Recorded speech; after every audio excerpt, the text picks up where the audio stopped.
ये आपका बेटा है, आपका भाई, आपके परिवार का साथी है।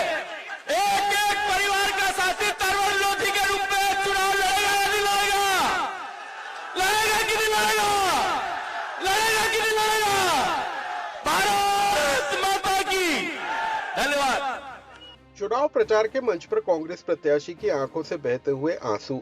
यह तस्वीरें हैं दमोह लोकसभा सीट से कांग्रेस प्रत्याशी तरवर सिंह लोधी की, जो मंच पर अपने दोस्त दमोह सीट से भाजपा प्रत्याशी राहुल लोधी का नाम आने के बाद फूट फूट कर रोने लगे। इस पूरे मामले को समझे तो दमोह लोकसभा सीट इस बार चर्चा में इसलिए है क्योंकि यहां से दो पुराने दोस्त आमने सामने हैं। एक ही समाज से आने वाले भाजपा उम्मीदवार राहुल लोधी और कांग्रेस उम्मीदवार तरवर लोधी के बीच यहां मुकाबला है।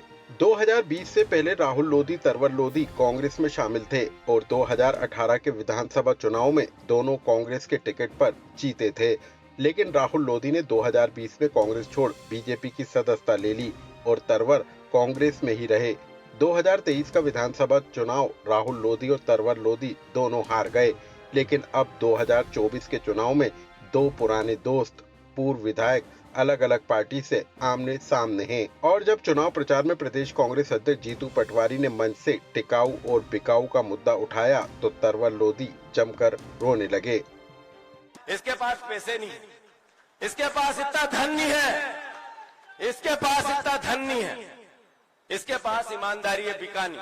वो एक तरफ बिका, एक व्यक्ति जिसने 50 करोड़ रुपए नगद लिए थे। हालांकि दमोह सीट पर कांग्रेस के इमोशनल कार्ड पर बीजेपी उम्मीदवार ने जवाबी हमला बोला है। दमोह से बीजेपी उम्मीदवार राहुल लोधी ने जीतू पटवारी को सलाह दी है कि वह समाज की चिंता न करें, कांग्रेस पार्टी को बचाने का काम करें।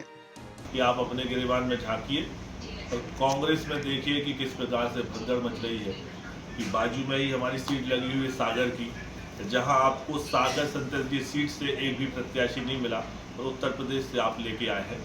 तो दूसरों को सलाह देने से पहले आप अपने गिरेबान में झांककर अपने अंतर्मन में टटोलिए कि जब प्रभु राम का मंदिर बना और 22 जनवरी को जब हमने राम मंदिर का आमंत्रण भेजा तो कांग्रेस ने उसको अस्वीकार कर दिया।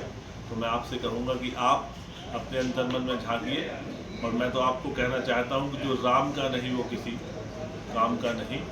तो लोधी अपने तरीके से राजनीति, अपने तरीके से व्यवसाय और अपने तरीके से कार्य कर रहा है। आप अपने कांग्रेस को देखिए, मैं आपको यही सलाह देता हूँ। दमोह लोकसभा की 8 विधानसभा सीटों में से 7 सीटों पर भाजपा का कब्जा है, एक सीट पर कांग्रेस काबिज है। भाजपा प्रत्याशी राहुल लोधी मोदी की गारंटी पर वोट मांग रहे हैं तो कांग्रेस प्रत्याशी तरवर लोधी जनता के स्वाभिमान का चुनाव बताकर जनमत जुटाने की कोशिश में हैं। लेकिन दमोह सीट पर जीत किसकी होगी, यह दिलचस्प हो गया है। लोकमत के लिए भोपाल से अनुराग श्रीवास्तव की रिपोर्ट।